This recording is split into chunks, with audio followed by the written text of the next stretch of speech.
want to share with you our incredible African adventure.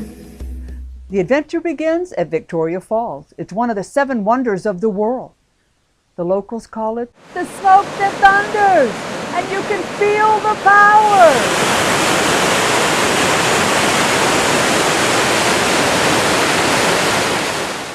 Our next stop is Chobe National Park in northern Botswana, which hosts the largest concentration of elephants in Africa. What a wonderful gift they gave us to be a part of their family, if only for a few minutes. Chobe also hosts an abundance of wildlife, such as impala, sable and roan antelope, giraffe, Cape buffalo, and the amazing leopard. And in Chobe, the elephants like to swim too. After our travel on the main highway, we arrive at our campsite at Savuti, where we anxiously await our next exciting encounter. The once dry Savuti Channel has recently begun to flow again, and it attracts an amazing amount of wildlife. We had a once-in-a-lifetime opportunity to observe a pride of lions with cubs, and they were ruled by a coalition of 5 males.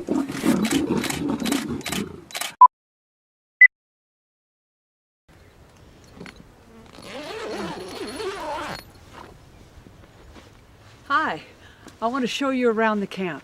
Come look at our tent. These are our camping, and that's what we do here. These are our tents. I want you to check inside. Nice and roomy. 2 beds. So there are no surprises. Now, you'll notice the cans on top, they're filled with warm water. You can shower during the day, at night, or not at all in some cases.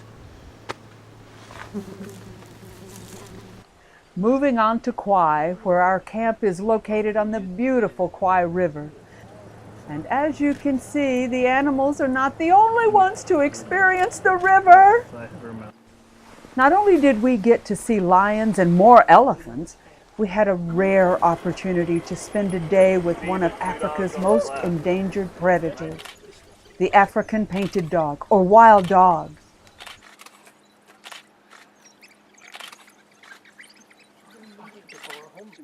I'd like for you to meet Stephen Stockhall and Offense Lahata. Say it right for me, Offense. How you guys doing? Yes. Thank you. And because of our wonderful adventures, I wanted you to meet the reason that everything has been so wonderful for us on this trip. We have seen the most amazing sights because these guys know what to do, know where to go, and give us and take care of us constantly. This would have capped off a perfect safari right then for me. But we continued our adventure to a totally different habitat. The desert grasslands and salt pans that make up 80% of Botswana. A lunar landscape for sure. After a night out on the pan under a canopy of stars, we woke up, grabbed a biscuit and tea, and headed off to say good morning to a mob of meerkats. Sadly, we say our goodbyes until next year and head off to Ngaipan, where we will see and experience several new species of animals.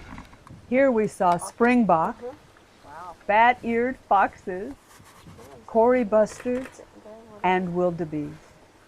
Of course, most of the action happens around the waterhole here, which attracts a lot of ostriches, zebras, kudus, and the occasional lion. How convenient. We moved south of Ngaipan to our last stop, Kamaga, which is located along the Boteti River, which also has just recently begun to flow, and it provides precious water for the animals here. We had the privilege of meeting Dr. Kate Evans and her amazing Elephants for Africa research team, where they are researching the social behavior of male elephants in the barren savanna of the Makarikari Pans. Kate and her team strive to protect, conserve, and educate to ensure the future of wild elephant populations. Oh, this is our last day in the bush and we're all very sorry. We have had the most wonderful, magical safari of ever.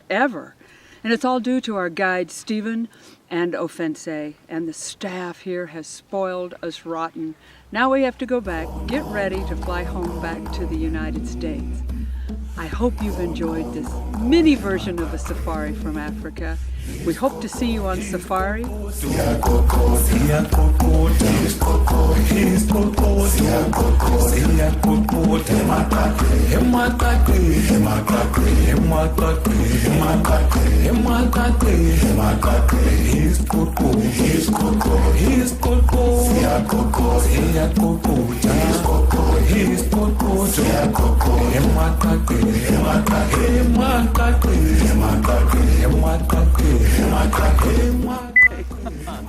Hey everyone! What a wonderful adventure we have had so far. Today we're standing on the eastern border of the Marimi Game Ranch. Okay, game reserve.